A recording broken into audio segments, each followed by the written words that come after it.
dimensions with music's divine ring. Feast for your ears, so warm and inviting. Unlock dimensions with music's divine ring. Helping to see beauty in everything.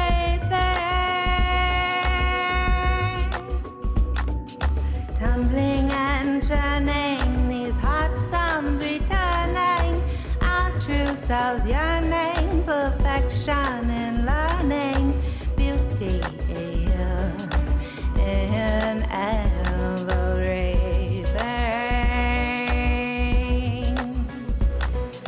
Feast for your ears, so warm and inviting. Unlock dimensions with music's divine ring. Feast for your ears, so warm and inviting.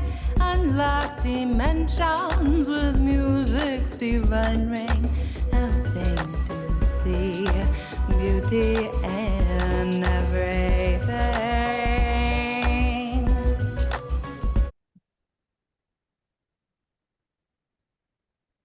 And we want to welcome to Moccasin Tracks, Dr. Leah Shenandoah. Can you hear us okay, Leah? Yep. All right. And we want to make sure our volumes are up. This is my co-host, Carolyn. And we're so delighted to have you. I just want to make one comment before we get started. I noticed on our Facebook page where we announce our radio show, someone had said, hometown girl gets her doctor degree. And I thought about that, and I want you to know that throughout Indian country, if anybody listens to Native American music or the Native American Music Awards, they certainly have heard your name, and you are hometown girl for us all. So we're all very proud that you have this degree. You're a college professor. You're teaching this incredible course, Indigenous visual culture. We want to hear about it, but feel free to share what's ever on your heart. And thank you for joining us today. Yamago, Saguli ni Yungyat Kahawita, Onyata Aga Degnagal, Tahiuni ni Wagitalono. My name is Dr. Leah Shenandoah, and my Oneida name is Kahawita, which means she carries it along. And thank you for that kind introduction. It's been a very long time in academia and on the road with my late mother, Grammy winner, Dr. Joanne Shenandoah. So it's strange because I forget all the things I've done, kind of, because I'm in the day to day. So it's still kind of strange to hear the doctor part, So I did that. My mom made me promise her that I would get my doctorate when she was really sick in Arizona. Before she passed, I was going to drop out so I could, look after her. And she was like, absolutely not. You're staying in school. So I did. And, I'll try not to get too emotional right away, but, it's been very tough without her. So it means a lot to me to carry on her legacy and do my best, and that's all we can do, really. Well, you're doing terrific. You're really doing terrific, and we love seeing your post. And we know it's really hard work getting ready for school. I have a daughter who also is a professor, tenure track, and it's like constant, like all the paperwork and preparing for classes and wanting to be there for your students. What a challenge. And can you maybe go back in time a little bit? And Sure. We played a little bit of your music from the Spectra CD.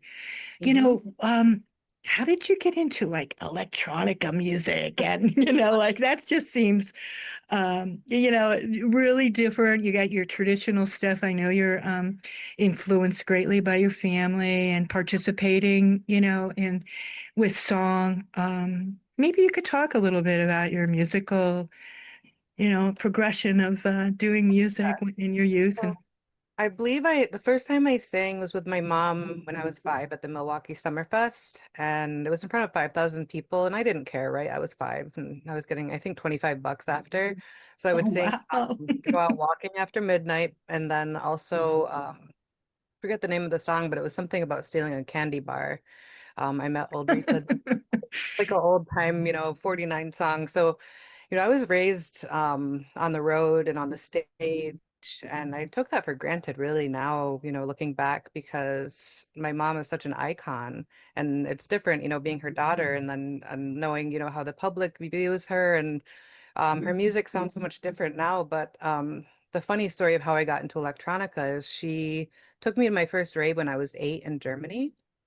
And as an 8-year-old at 1:30 in the morning with all these lights and fog and they were spinning her music, I was like, what is this? It's amazing. And of course I fell in love right away. So I've, been into electronic music since I was 8 at least. And I sang on that album as well.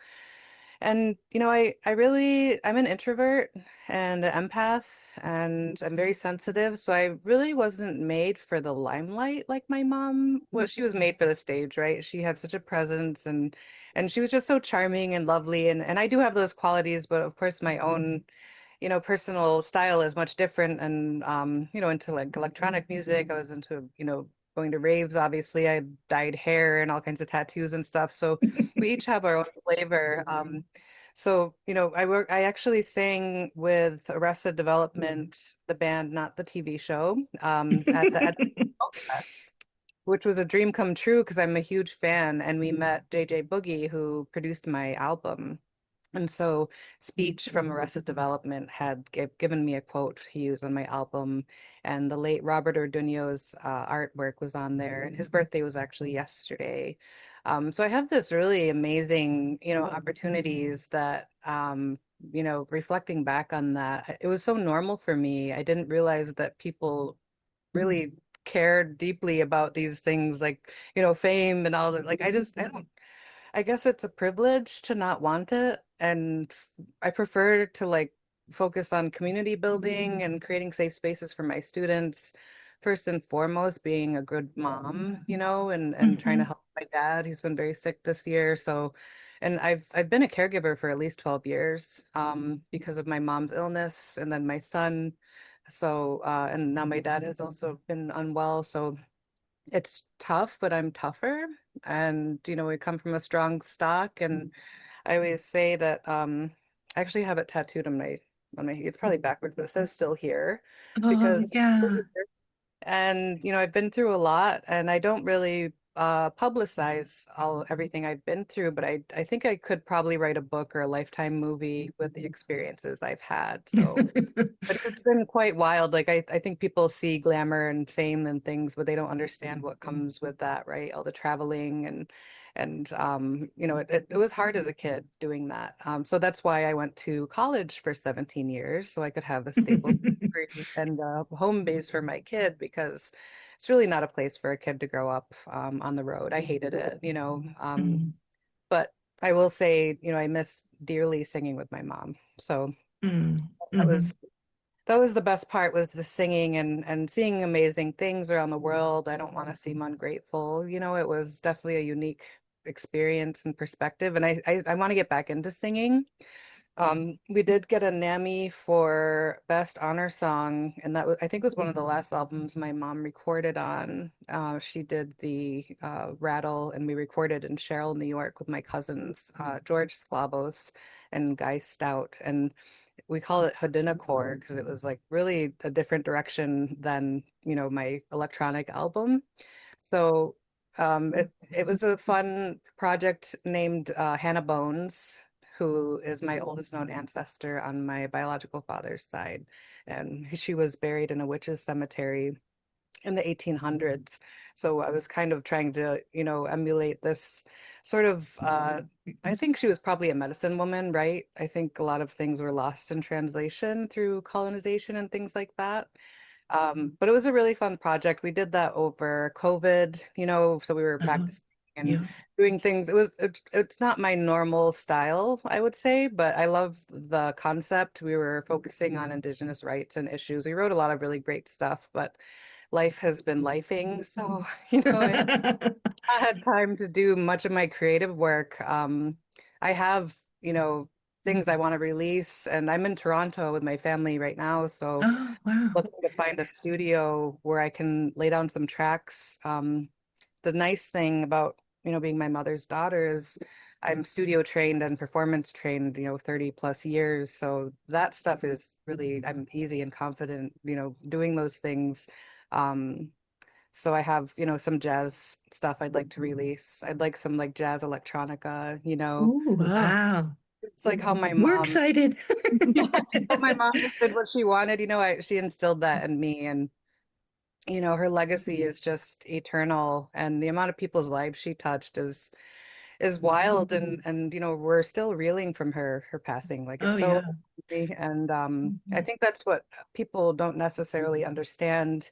Say when they tag me in a post with her or things like that, like, you're triggering me about my mom, and I may have Right. a Yeah. or like, it's sorry, it's hard not to get emotional, but Yeah. I worried about that. As a radio broadcaster, I did not want to yeah, invite you on the air because I didn't want to trigger, any traumas. But at the same time, when you posted your website, I said, "Oh, she's getting out there a little bit." exactly. It's such a beautiful website, by the way, and featuring your artwork, which Yeah, we really appreciate. And you know, maybe you could tell us a little bit about what you're teaching because I love sure. the whole title. Yeah, Indigenous visual culture. I mean, it covers so much. yeah, it Tell us does. about it a little bit. It's exciting. So I will first state that I don't hear voices all the time or anything. I am a spiritual person, but I just want to say that right off the story. But I want to say it was January 8th, 2023, and I heard loudly my mom say OCAD. And I'm like, okay, and this is after she passed. So I'm like, if I hear that, I'm gonna look it up. And I don't have OCAD on my radar, right? It's not like a general term I think of or anything. So I looked on their website and I saw my dream job. And I'm like, you know what? The due date's in 2 days. Why don't I apply? So I did. And then I'm getting chills as I speak this, which is confirmation for me. And then March something, I forget the date, I had a virtual interview in Oneida at the public library. And when I got home and I was pulling in the driveway, I could hear my mom crying and saying she was proud of me. So she sent us up here. I had Hmm. been dealing with a lot of really terrible things in Oneida after she passed. There was a lot of conflict surrounding her, where she would be buried. People think I'm a millionaire. Unfortunately, I'm not. Oh, like, $178,000 in school loans or something, and a Hmm. Hmm. $1,000 mortgage. So she appeared bougie, right? But in reality, it was feast and famine, and she was sick for the last 6 years of her life. So she was really struggling financially. And that's not, the concept that I think a lot of people have. But anyway, I was able to get this job, and it helped me to be able to keep the house in the interim. We're still in probate court, so that's really difficult. But so that's a long story of how I got up here. But I did feel like my dad had Doug George Ganandillo, who's a residential school survivor and quite wonderful and gifted Hmm. his own right, and respected worldwide for his knowledge and writing and his books. Hmm. Um, he had a conference on residential school survivors, and Dory Tunstall, the former dean of design at OCAD, was giving a talk around like a couple blocks away. So I'm like, I might as well go since I'm here, right? And she whispered in my ear, she's like, we're going to give you an offer tomorrow. And you could have knocked me over with a feather, because I'm not used to, like, I was Oh. just in struggle mode in my mind that Hmm. it was strange. It felt like my life course had changed, like energetically. It was really intense. So, we came up here and it was a rough time. I was very sick in 2023. Hmm. Um, I thought I was gonna be done for at that time. I'm on the mends, but I'm still not 100%. And I don't tell people this stuff, you know what I mean? Because it's private, but I don't mind sharing also because I hope that my story can empower others. Like, I'm a Hmm. domestic violence survivor. I've had a lot of really awful things happen, which maybe I'll share it for my tell-all, which I used to teased my mom that I was going to write, the daughter of a contemporary Indigenous singer tell-all someday. But Oh. so anyway, I love OCAD. The students are amazing. So so I'm also in material art and design, and I'm teaching a breadth of subjects. Indigenous visual culture is actually a department. So I'm teaching materials and methods through them, which is really amazing and fun because what I did, luckily I have an elder, my dad, who I can reference, and I ask other community members to make sure things are okay. So I'm doing them ethically and not giving away sacred information, right? So I take that very seriously, but I try to liken my classes to like a beading circle or something, just chill vibes, you know what I mean? Like they hired me to indigenize this space. And in my mind, that's not going to be strict or harmful. It's going to be a place where we can come together. There's no hierarchy, and we can support each other through whatever we're going through in an artistic sense as well as otherwise. So, it's an amazing opportunity for me. I was teaching at Mohawk Valley Community College before that, and that was a really great foray into OCAD. And I mean, the students are just brilliant. They're so inspiring, and I remember being 18 and broke at community college and, struggling. So I was giving them, tips on credit and, get gap insurance and things I wish someone had told me at that time. Yeah. But I see my students as, kind of my nieces and nephews, like I care about them very deeply. I want them to hydrate and sleep well. Like you are more important than a grade. Yes, they're important. But in the end, like nobody knows about the C I got in 2008 at RIT, my metals program.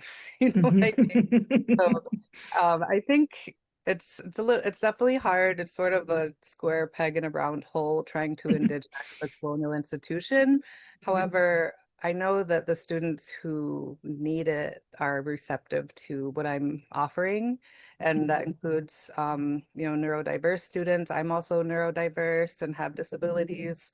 And my issue is probably I'm too compassionate, like a marshmallow, I just want to help everybody. So I have to figure out great boundaries for myself so I can take care of myself and my family as well. But it's a huge honor. I'm in my third year.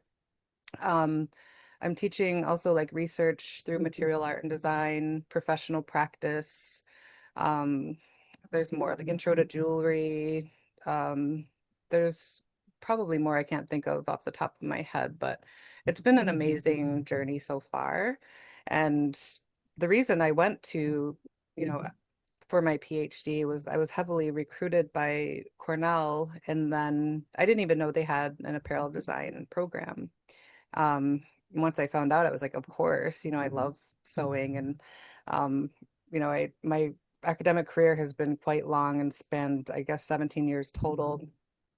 I started at Onondaga Community College for graphic design. I dropped out of high school early and finished my first semester when everyone was graduating in my grade.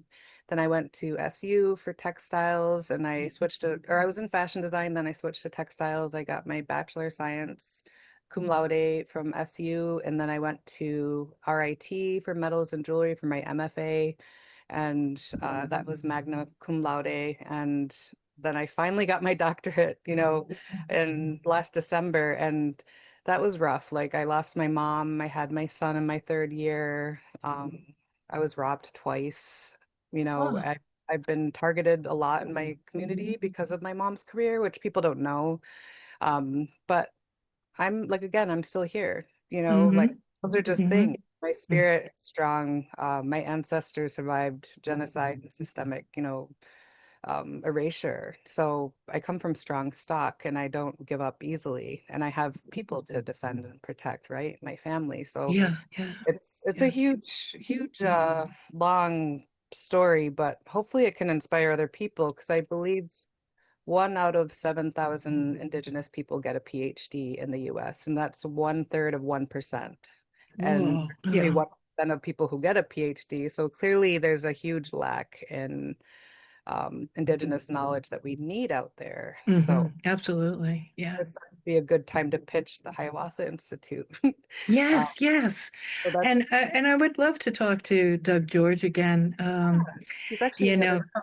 because yeah, he has some fabulous work, and He's for amazing. years, this is way back in the 70s, I carried around boxes of Akwesasne notes, and he was the editor at that time. And everywhere, like I would move or whatever, the boxes of the notes always went with me because they told what was going on in Indian country. It was a really important publication, and never got to share that with him. So I Oh, he'd be wanted. able to hear you actually. He's in the other room. Ah, So, but so his influence go is wide, and he may not realize. And I was talking to my other co-host, Rick, and Rick said, he wrote about 30 years ago, and something that the state of New Hampshire had as a history of Abenaki people in this area. And Doug George contacted him and kind of like mentored him a little bit and pushed him in a direction like, well, there's also this and this and this because he has so much to share. And if he's well enough, I would love to do some radio interviewing with Doug George. I would be honored. absolutely. I would be honored. He's wonderful. I can help Yes. facilitate that. And I will Cool. say, I'm incredibly lucky to have him as my dad. And, Yeah. him being a residential school survivor, I'm doing my best to try to give him the support and, love and that he needs, especially losing my mom, right? It's Yeah. been very Yeah. tough on all of us. Yeah. But this poor guy. So during my when I was writing my dissertation, I had a wealth of knowledge sitting right next to me. So there Yeah. were no casual car rides. I'm like, so what do you think of this? Yeah. And running past his bike Oh, and the whole thing. He was one of my interviewees, which is great because yeah. he's really a fashion plate when it comes to his regalia. Like I've never seen anyone with Yes. immaculate with him. So, Yeah. and it's Yeah. such an amazing power couple him and my mom were, and Yes. are. I think I know they're still around, and my personal journey is different but similar, and I think that speaks to my name. She carries it along because I'm carrying along, their teachings and love and in my own way, right? Mhm. But he's such a wealth of knowledge and he's been hospitalized, I think, or in the hospital and hospitalized 5 times this year. Wow. Very rough times Yeah. for him.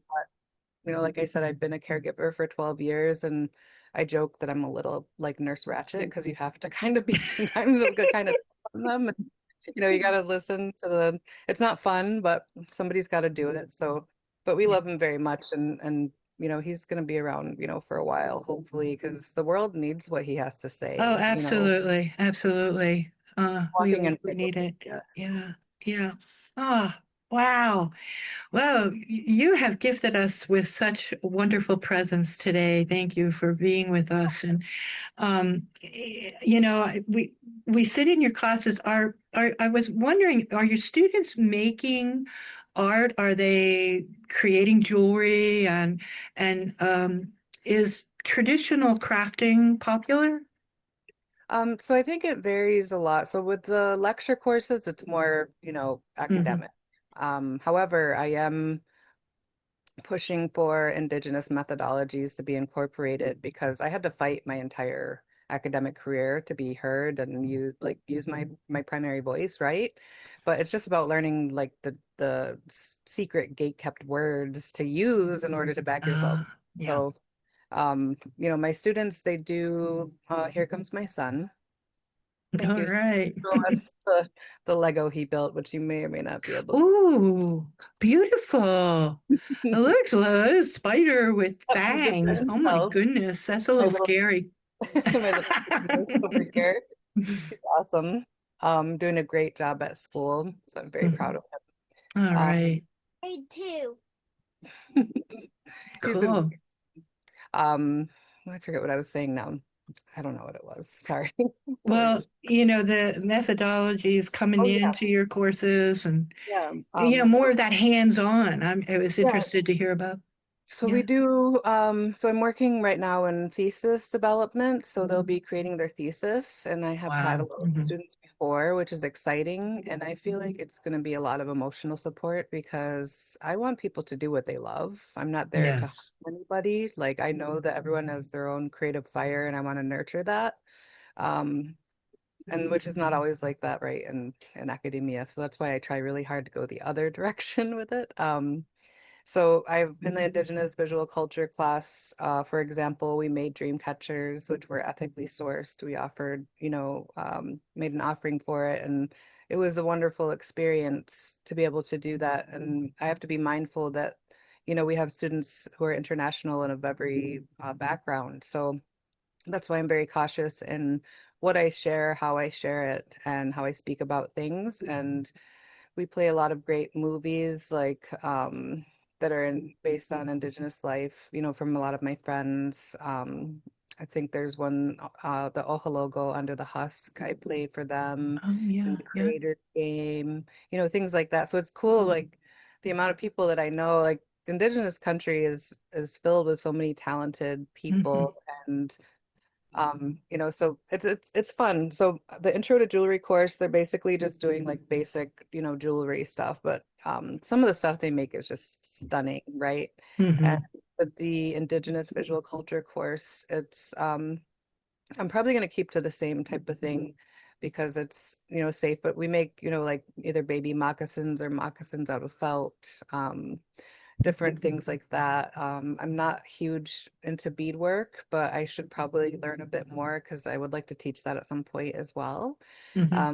But I think, trying to share our culture without exploiting it and doing it in a respectful way. And one project I do is story aprons where they tell a legend from their culture. And I want to hopefully do a project in the future where we show them to like local schools and are able Oh, to share, wow. Yeah. our culture with each other. And that'd be great for the students as well as a wonderful way to collaborate in our communities. So Hmm. I think something I really like to focus on in my research work and life is Ganikot Leo, which is the good mind. So I Mm. describe what that is to my students and ask, is there something like this in your culture? And have you seen anything like this in your life? Is there ways that you can relate to this? So it's really a point of reflection of how we're all human and related in some way, but also, we have such beauty to bring. And I'm learning from them as much as they are from me. So it's pretty exciting, honestly. And I don't know if you've seen OCAD, but it looks like a giant Lego set. It's beautiful Oh, building. My son, wow. he's come, work with me, and he told me he's going to take my job when he gets older. So Oh, I'm, and that's you great. know, and I'm just trying to nurture his creativity and freedom and his right to be a kid, and him and Doug are best buds, and Oh, I've sweet. never seen Doug be this silly. I didn't know he could Oh, be. He's that's really, great. yeah, Yeah. he cracks me up. They have so much fun together, and Ryder will be encouraging him on the PlayStation, right? And they're just Mm. laughing and having so much fun, and I'm like, this is so healing for all of us, Oh, yeah. Yeah. Yeah, because those younger years go by so fast. So, Mhm. and I have a granddaughter who's four and a half, and we laugh a lot together. And she's reading, and now I can send her the stories, and it's really great. And the mail, like we do a thing in the mail, like Oh, she reads lovely. the letters. Then she wants to do FaceTime and read back, what I Aw, sent her in the mail. precious. Yeah, and laughter is the best So medicine, right? it, So, it it's so good. Just being with her has lightened my heart so much. It's yeah, I know what you're liking. It's that innocence and purity of youth that we need to stretch out as long as we can. oh, I feel like I've been so miserable for so long. It's been survival mode, and I forgot how to have fun. And I kind of have like I don't have a choice, right, with my kid, and he allows me to be a kid again, kind of. Yes, yeah, Now yeah. that he's older, I want to make art with him, Mhm. and I haven't been able to, right? I can't do metalsmithing with a baby, right? And then Right, right. mom being sick, so that was really tough. So that's my next goal is to. I actually just won a grant from OCAD. It's a SSRHC, I believe, seed grant. So I was awarded 5,000 to create a hood sculpture that'll be wearable that I actually started when I was pregnant with Ryder. And it's a electromagnetic frequency neutralizing fabric. And I'll be covering it with eagle feathers. And it's a sort of research slash art commentary on colonialism and protection. And this is based off of my work that started at RIT because I'm very obsessed with protecting, like protection, comfort, and healing. Mm-hmm. You know, the concept of wearing a hood and creating your own space where you can exist without, you know what I mean? Like there's a whole deep research that I can do into that. And in my dissertation, I focused on decolonizing Haudenosaunee regalia. And I talk about the, father of anthropology, Frank Boas, who was measuring indigenous people's skulls as if we're flora Yeah. and Yeah.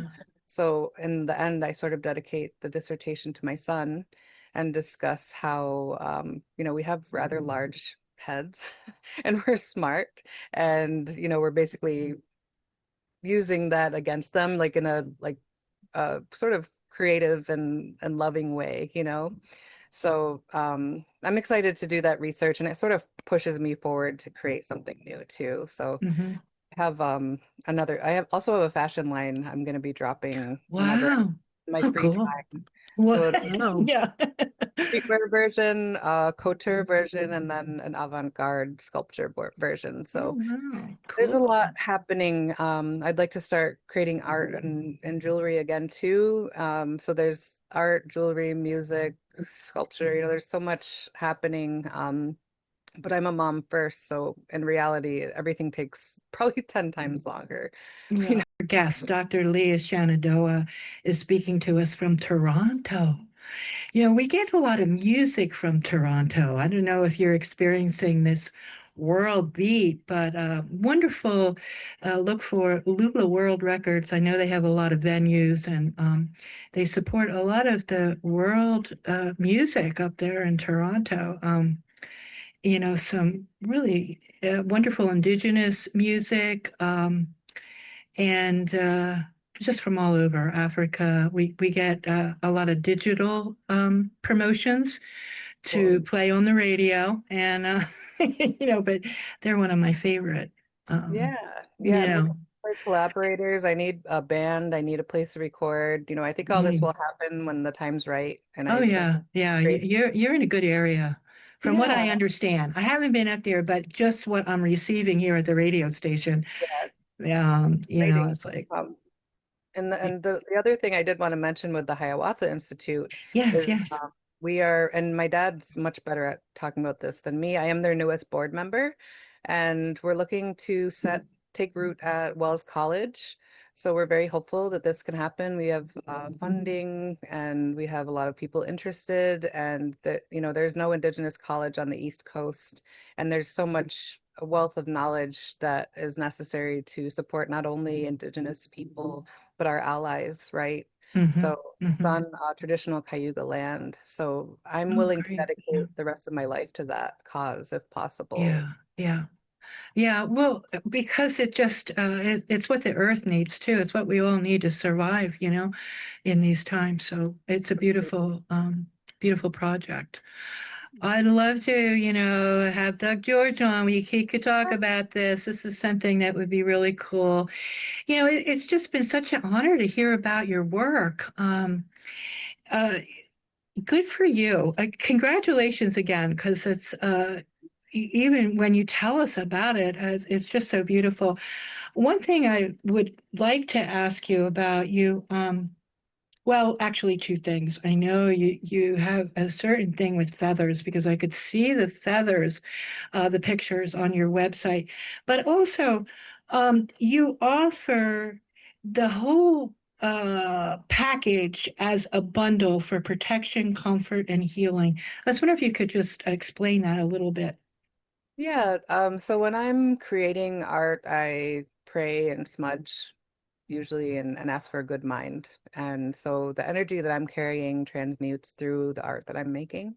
So I think being an Indigenous woman and, suffering from much of the issues most Indigenous face, being a residential school survivor's daughter, domestic violence, PTSD, anxiety, depression, like physical disabilities, um, I didn't realize why I was so obsessed with this concept of protection, comfort, and healing until I realized it's because I don't feel safe or comfortable and I need healing. So that's why the motivation behind what I do is to create that, and not just, for me, but others too.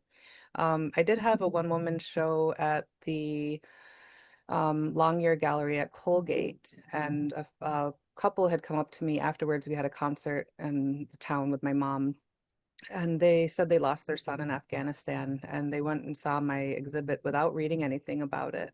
And they felt such a healing vibration from it. And they were completely like had to meet me and tell me after. And I'm like, wow, that it's actually doing what I intend it to, right?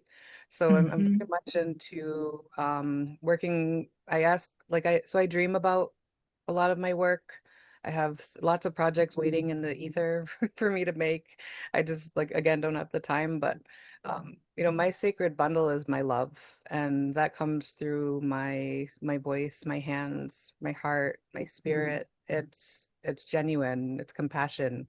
We sang for His Holiness the Dalai Lama at the One World concert in Syracuse, and Hmm. he bowed and touched foreheads with me, which is a huge honor.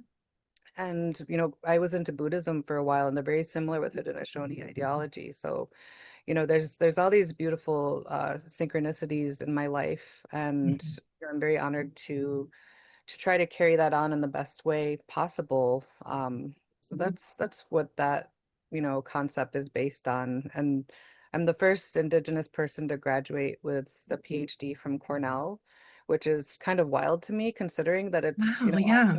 on Cayuga land, and it's not unheard of, but I guess, 20 years ago I wouldn't have been in that program. And I had to fight tooth and nail to get through there, and I wouldn't have Yeah. done it without my friends and family and support. Wow, So if yeah. I can make it easier for other people, Hmm. uh, no matter who they are, I will, because it shouldn't like have to be like that, I guess. But Yeah, yeah, my mom didn't raise a quitter, and she taught me a lot of wonderful skills, that are transferable in any field or place. So, yeah. You're doing it. It's beautiful to see. Thank you so much for sharing with us today. And we just have a couple minutes, but in closing, if there was anything you want to close out with. yeah, well, I guess something that's been tough was not being able to have a online presence with my mom's, website and things like that. I'm working on it. First of all, it was triggering, but second of all, I didn't know how to do it because she did that all herself. So I just got my website out through Format. Mm. Works with OCAD. And then also will have a linked website for my dad so he can do lectures and things too, because Great. lecturing Mhm. and traveling, I want to be able to honor my mom and have her music out there still. But of course, there's legalities behind it. And I do hope that people ask first and do it respectfully and with the mindful time frame, right? Because some people will ask, a couple days before an event. And that's just, that's too much. Like consider Mhm. that's I'm the only person who knows what her heart sounds like from inside her belly, right? Like it's a very sacred connection. It's not just some icon existing outside of that. Like that's my mom, Yeah. and I want her legacy to live on. I want to honor her, and we're working on it. It's been a lot, but I'm so grateful, and my son is healthy and wonderful and creative like her, and he sings and dances, and he's actually in grade 3, 4, but we can't tell him because he gets a little upset because he wants to be in grade 2, but he's a little genius, and um, we're still trying to keep my mom's house, which is where Chief Shenandoah lived and died at the age of 110 on Tikanalohale, which means head on a pole in Oneida. Um, so I may be having some type of an online auction next year to raise funds to try to secure the house and potentially do some type of museum thing with it. But that's, as you can tell, Mhm. there's a lot on my plate. So Mhm. that's Mhm. something we'll look forward to, but keeping, your ears and eyes out for the Hiawatha Institute and any Yes. albums I'll be able to send to you as well. Oh, thank you so much for joining us today. It's truly been an honor, and we wish you all the best and keep on keeping on because, you're doing wonderful work. Yeah, I'll go and I'll tell my dad I'll introduce you to my dad via email as well. Okay. Thank you so much. All right, yeah, You be well. you too, Nagiwa. Bye now.